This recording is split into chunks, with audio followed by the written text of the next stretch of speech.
সংসারের সবথেকে গুরুত্বপূর্ণ তত্ত্ব কোনটা? প্রথম হলো সময়। জন্ম থেকে মৃত্যু পর্যন্ত এই যে সময়, এটাই তো হলো জীবন। দ্বিতীয় হলো জীবন, যাতে আমরা সময়ের সদ্ব্যবহার করি, শ্রেষ্ঠ থেকে শ্রেষ্ঠতর কাজ করার চেষ্টা করি। বহু বছরের এই পরম্পরা, এই সংস্কৃতিকে এগিয়ে নিয়ে যাওয়ার চেষ্টা করি। এই সংসারে আমরা অংশগ্রহণ করতে চেষ্টা করি। তৃতীয় হলো ধন, সেই ধন যা প্রত্যেক ব্যক্তি অর্জন করতে চেষ্টা করেন। এবার এই তিনটি তত্ত্বের মধ্যে একটা সামঞ্জস্য আছে, সমান ব্যাপার আছে। সে ধনই হোক বা সময় হোক বা হোক জীবন।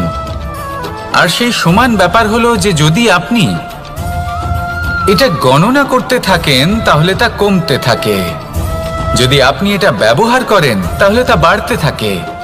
একে সংগঠিত করে রাখতে চেষ্টা করলে এ হাত থেকে ফসকে যায়, কিন্তু যদি আপনি একে সামলে রাখতে শিখে যান তাহলে এমন কাজ করবেন যাতে সংসারের সাথে সাথে পরবর্তী প্রজন্ম লাভবান হবে।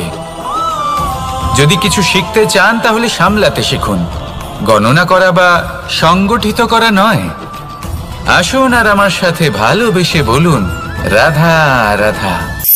জল, জল এই পৃথিবীতে বেঁচে থাকার জন্য আবশ্যক তো বটেই, কিন্তু এই জল আমাদের একটা অত্যন্ত গুরুত্বপূর্ণ শিক্ষা প্রদান করে। কখনো এই জলকে দেখেছেন? যে পরিস্থিতিতেই এই জল প্রবাহিত হোক না কেন, এর উপর যা কিছুই প্রভাব থাকুক না কেন, এর পথে যতই বাধা আসুক না কেন, তার মধ্যে থেকে ও নিজের পথ ঠিক বের করে নেয়, কিন্তু নিজের প্রবাহ থামতে দেয় না, ক্রমাগত অগ্রসর হতে থাকে। সেরকমই একটা শিক্ষা যেটা আমরা জল থেকে পেয়ে থাকি তা হলো এটা, আমরা যখন জলের দিকে তাকাই তখন আমরা নিজের প্রতিবিম্ব দেখি, স্পষ্টভাবে দেখতে পাই, কিন্তু তখনই দেখতে পাই যখন এই জল শান্ত থাকে, স্থির থাকে। যদি এই জল অশান্ত হয়ে থাকে, স্থির না হয়, তাহলে আমরা এতে নিজের প্রতিবিম্ব দেখতে পাই না। এটাই আমাদের মনের সাথেও হয়ে থাকে। যখনই জীবনে কোনো সংকট আসে, যদি আমরা শান্ত মনে, স্থির মনে সিদ্ধান্ত নিই, তাহলে সেটা এমন একটা শীতল সিদ্ধান্ত হবে যেটা আমাদের ভবিষ্যৎকে একটা শ্রেষ্ঠ স্থানে নিয়ে যাবে। যদি এই মন অশান্ত হয়, বিচলিত হয়, পীড়িত হয়, দুঃখিত হয়ে থাকে, রুষ্ট হয়ে থাকে, তাহলে অনেক সময় আমরা এমন সিদ্ধান্ত নিই যেটা আমাদের জন্য অনুচিত প্রমাণিত হয়। যখন আপনি ক্রুদ্ধ ছিলেন বা দুঃখের বশে ছিলেন, তখন অনেক সময় হয়তো এমন সিদ্ধান্ত নিয়েছেন যেটার জন্য ভবিষ্যতে আপনি অনুশোচনা করেছেন। এবার দেখুন, এই আবেগগুলো থেকে আমরা পালাতে পারবো না, কিন্তু এই আবেগগুলো আপনার উপর কতটা প্রভাব ফেলবে সেটা আমরা অবশ্যই ঠিক করতে পারি। এই মনকে আমরা নিয়ন্ত্রণ করতে পারি। এটাই করুন, চিন্তা করুন, এই মনকে শান্ত রাখুন, স্থির হতে চেষ্টা করুন, আর তারপরে সিদ্ধান্ত নিন। আসুন আমার সাথে ভালোবেসে বলুন, রাধা রাধা।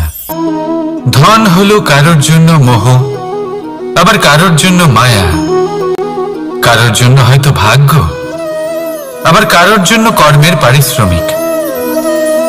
দেখতে গেলে এই ধন হয়তো সবার জন্যই অত্যন্ত প্রয়োজনীয় হয়ে থাকে। সেই জন্যই তো মানুষ নিজের সমস্ত জীবন অতিবাহিত করেন এই ধন অর্জন করার জন্য। অনেক মানুষ এমনও হয় যাদের সমস্ত জীবন এই ধন অর্জন করতেই কেটে যায়। প্রত্যেক মানুষই চেষ্টা করেন যেন তিনি ধনী হন, যত সম্ভব বেশি ধন অর্জন করতে পারেন, সম্পন্ন থাকতে পারেন। আর তা হবে নাই বা কেন? কারণ এটাই হলো এমন এক বস্তু যা আদান প্রদান এমন নানান কাজে আসে। চেষ্টা তো সব মানুষই করেন, ধন অর্জন সব মানুষ করতে পারেন না। কারণ হলো এটাই যে মানুষ ভাবেন যে তার কাছে কিছু ধন এলে তারপর তিনি কিছু করে দেখাবেন, আর ধন ভাবে যদি এই মানুষ কিছু করে দেখান তাহলে আমি তার কাছে আসব। সেই জন্য কিছু করে দেখান, এমন শ্রেষ্ঠ কাজ করে দেখান যাতে ধন নিজেই আপনার কাছে ছুটে আসে। যদি আপনি ধন লাভের আশায় ছোটেন তাহলে আপনি নিজের সন্তোষ ভাব হারিয়ে ফেলবেন, কিন্তু এই সম্পত্তি যদি আপনার কাছে ছুটে আসে তাহলে আপনাকে মহান বলা হবে। সেই জন্য কাজ করুন, শ্রেষ্ঠ কাজ করে দেখান, দেখবেন এই ধন ফলস্বরূপ আপনার কাছে আসবেই আসবে। তাহলে আসুন আমার সাথে ভালোবেসে বলুন, রাধা রাধা। আমাদের হাতটা দেখুন, এই হাতে 5টা আঙুল আছে যা ভিন্ন ভিন্ন ধরনের, একরকম কেন নয়?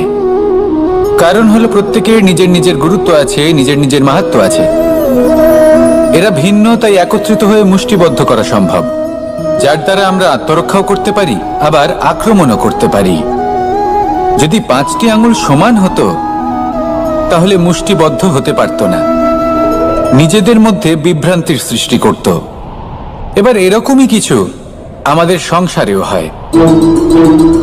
আমাদের দেশ, যেখানে একটি ভূমির ওপর ভিন্ন ভিন্ন ধর্মের মানুষ বাস করেন, ভিন্ন ভিন্ন জাতি, ভিন্ন ধর্ম, ভিন্ন ভাষা, কিন্তু যদি আমরা এটা ভাবি যে কিভাবে এই দেশকে কল্যাণের পথে নিয়ে যাওয়া যায়, কিভাবে এর বিকাশ করা সম্ভব, তাহলে আমাদের একত্রিত হওয়া শিখতে হবে।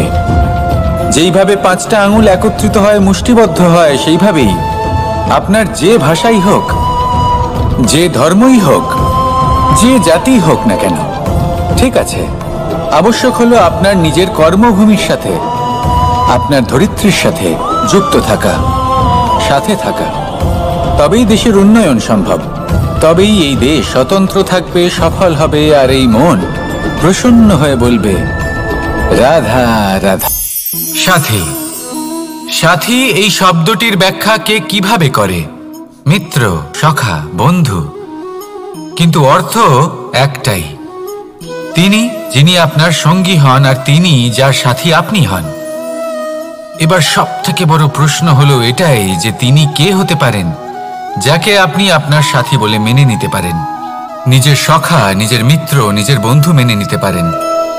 আপনার সাথী হলেন তিনি যিনি দুঃখের সময় আপনার পাশে থাকবেন, আপনার হাত ধরে থাকবেন। আপনার সাথী হলেন তিনি যার হাত আপনি নিজের সুখের দিনে ধরে থাকবেন। সেই সাথীরই হাত ধরুন যিনি দুঃখে সবসময় আপনাকে সাহায্য করার জন্য তৎপর হয়ে থাকেন, আপনার পাশে থাকেন, আর যাকে সুখের দিনে আপনি আপনার সাথে রাখতে পারেন। আর যখন আপনার সাথে আপনার এই সাথী থাকবে তখন আপনি এটা বুঝবেন যে যখন জীবনে দুঃখ আসে তখন এই দুঃখ কমে যায়, সবার মধ্যে ভাগ হয়ে যায়। আর যদি তখন সুখ আসে তাহলে সেটা সবার উপস্থিতিতে আরো বেড়ে যায়। এটাই হলো প্রেম, এটাই হলো ভালোবাসা, এটাই হলো সঙ্গ, যেমন সম্পর্ক আমার আর রাধার মাঝে। তাহলে আসুন আর আমার সাথে ভালোবেসে বলুন, রাধা রাধা। আমাদের মনে যখন কোনো প্রশ্ন ওঠে, কোনো দ্বন্দ্ব জাগে, তখন আমরা যাই আমাদের গুরুর কাছে, আমাদের আরাধ্যের কাছে গিয়ে জিজ্ঞেস করি। এইভাবেই একদিন আমি পৌঁছলাম আমার আরাধ্যের কাছে, আমার মহাদেবের কাছে, আর ওনাকে প্রশ্ন করলাম যে মহাদেব, জীবনে আনন্দ পাওয়ার, উৎসব পালনের, প্রেম ভাগ করে নেবার, জীবনকে উপভোগ করে নেওয়ার সর্বশ্রেষ্ঠ সময় কোনটা? মহাদেব হাসলেন আর উনি বললেন, জীবনে উৎসব পালনের সবথেকে শ্রেষ্ঠ দিন হলো মৃত্যুর ঠিক আগের দিনটা। প্রেম ভাগ করে নেওয়ার সবথেকে শ্রেষ্ঠ মুহূর্ত হলো মৃত্যুর ঠিক আগের মুহূর্ত। জীবনকে উপভোগ করে নেওয়ার সর্বশ্রেষ্ঠ প্রহর হলো মৃত্যুর 1 প্রহর পূর্বে। তখন আমি চমকে গেলাম। আমি বললাম, কিন্তু মহাদেব, মৃত্যু তো অনিশ্চিত, আমরা জানিও না কবে আমাদের মৃত্যু হবে। মহাদেব আবার হাসলেন। উনি বললেন যে যদি আমরা এভাবে জীবন কাটাই যে আমরা জীবনের প্রত্যেক দিন, প্রত্যেক মুহূর্ত, প্রত্যেক প্রহর শেষ বলে মনে করি, তাহলে আমাদের সমস্ত জীবন আনন্দের সাথেই অতিবাহিত হবে। কি বলেন? তাহলে আপনিও এই কথা মনে রাখুন আর আমার সাথে ভালোবেসে বলুন, রাধা রাধা। প্রেম, ঘৃণা, এই দুই হলো একই শব্দ। কিভাবে? দেখুন না, দুটোতেই আড়াই অক্ষর রয়েছে। দুটোই হলো সেই অনুভূতি যা আমাদের মনের সাথে জড়িত, আর এই দুই অনুভূতির সাথেই জড়িত মানুষ আমাদের জন্য গুরুত্বপূর্ণ।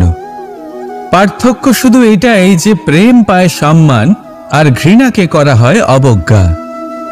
এরকম কেন? কারণ প্রেম হলো সেই অনুভূতি যেখানে মানুষ সব কিছু দিয়ে দিতে চায়, সব কিছু লুটিয়ে দিতে চায়। সেখানে ঘৃণা হলো এমন অনুভূতি যেখানে মানুষ সব কিছু কেড়ে নিতে চায়, সব কিছু জিতে নিতে চায়। তাও প্রেমের অনুভূতি কখনো আপনাকে হারতে দেয় না, আর ঘৃণার অনুভূতি কখনো আপনাকে জিততে দেয় না। এবার কি করবেন আপনি? একটাই জীবন। ঘৃণার সাথে বাঁচবেন নাকি প্রেমের সাথে? আমি তো প্রেমকেই চয়ন করব। রাধা রাধা। পাওয়া এবং হারিয়ে ফেলা, এই দুই হলো জীবনের অভিন্ন অঙ্গ। আমরা যেমন কিছু পেয়ে থাকি তেমন কিছু হারিয়েও থাকি। কিছু স্বপ্ন সার্থক হয়, আবার কিছু লক্ষ্য অপূর্ণই থেকে যায়। জীবনে এটা হয়েই থাকে, প্রত্যেকের জীবনেই এটা হয়ে থাকে। কিন্তু কারোর সাথে দেখা হলে আমরা কি ধরনের কথা বলি? আমরা সেই কথাই বলি যা আমরা হারিয়েছি। নিজেও দুঃখ পাই, আবার সামনের মানুষটাকেও দুঃখ দিই। তার থেকে অন্যরকম কিছু করার চেষ্টা করুন, ধনাত্মক চিন্তা করার চেষ্টা করুন। মন সেদিকেই দিন, স্মরণ শুধুমাত্র তাকেই করুন, গুরুত্ব তাকেই দিন যিনি আপনার কাছে রয়েছেন। যিনি আপনার কাছে নেই তার আশায় কষ্ট কেন পাচ্ছেন আপনি? সেগুলিকেই প্রাধান্য দিন যা আজ এখন বর্তমানে আপনার কাছে রয়েছে। যেমন আমি কংস মামাকে স্মরণ করি না, যিনি আমার ছেলেবেলা নষ্ট করে দিয়েছেন। আমি স্মরণ করি আমার যশোদা মাকে, আমার বলরাম দাদাকে, আমার রাধাকে, যারা আমার জীবনকে ভরিয়ে তুলেছেন। আপনিও ঠিক এটাই করুন, আর আমার সাথে ভালোবেসে বলুন রাধা রাধা। যে ব্যক্তি নিরাশ হয়ে পড়েন, যার মধ্যে কোনো আশা বাকি থাকে না, তিনি হয়তো বেঁচে আছেন কিন্তু একটা মৃত জীবন যাপন করছেন।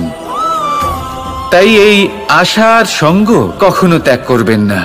একে চিরকাল নিজের সাথেই রাখুন। জীবন আনন্দময় হয়ে উঠবে, আর এই হৃদয় তা ভালোবেসে বলবে রাধা রাধা। বৃষ্টির জল যখন মেঘের দ্বারা টিপ টিপ করে ঝরে পড়ে তখন কি ভালো লাগে, তাই না? শুধু যে এই আবহাওয়া ভালো করে তুলে তাই নয়, এই মাটিতে সমাহিত হয়ে একটা অত্যন্ত সুন্দর গন্ধ উৎপন্ন করে। এই লতাপাতা, এই বৃক্ষ এদের জীবন দান করে, এদের পুষ্ট করে তোলে, আর তার সাথে অনেক জীবের কল্যাণ করে। কিন্তু ভাবুন, যখন বজ্রপাত হয় তখন কি হয়? এই সমস্ত জলের ফোঁটা অনিয়ন্ত্রিত হয়ে যায়, একটা ভয়ানক বন্যার রূপ নিয়ে নেয়, যা শুধুমাত্র মহাবিনাশ করে। এর সারমর্ম কি? এর সারমর্ম হলো কর্ম করুন, কিন্তু তার নিয়ন্ত্রণ রেখে। যদি আপনি নিয়ন্ত্রণে না থাকেন তাহলে আপনিও জীবনরূপী এই বর্ষার পরিবর্তে ভয়ানক বন্যার রূপ ধারণ করবেন। এবার বিকাশ ঘটাবেন নাকি বিনাশ, সিদ্ধান্ত হলো আপনার। যদি বিকাশ ঘটাতে চান তাহলে নিজের কর্মের সাথে সাথে নিজের মনকেও নিয়ন্ত্রণ করতে শিখুন। এই মনকে সংযত করুন, একে নিয়ন্ত্রণে রাখুন, নিজের কর্মকে নিয়ন্ত্রণে রাখুন, ভারসাম্য বজায় রাখুন, আর আমার সাথে ভালোবেসে বলুন রাধা রাধা। বিন্দু বিন্দু জলেই সাগর নির্মাণ হয়। এবার এই কথা আমরা সকলে জানি। আপনি কি এই কথাটা জানেন যে ছোট ছোট সুখের দ্বারাই বড় সুখ লাভ করা যায়? একজন বাবাকে দেখুন, সন্তানের জন্ম থেকে তার যুবক হওয়া পর্যন্ত তার সাথে ছোট ছোট সুখ যাপন করেন।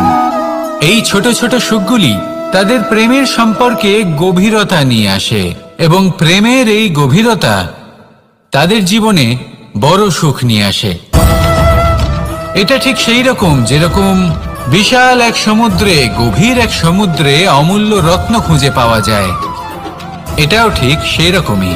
সেই জন্য জীবনে বড় বড় সুখের খোঁজ করতে গিয়ে সময় নষ্ট করবেন না। এই যে ছোট ছোট সুখ আছে, এগুলোকে যাপন করা শুরু করুন, এগুলোর আনন্দ লাভ করুন, এগুলো নিয়ে উৎসব পালন করুন, প্রেমের গভীরতা বুঝুন আর এই গভীর প্রেমে মন নিমজ্জিত করুন। তারপরে দেখুন এই মন আর এই জীবন সুপ্রসন্ন হয়ে বলবে, রাধা রাধা।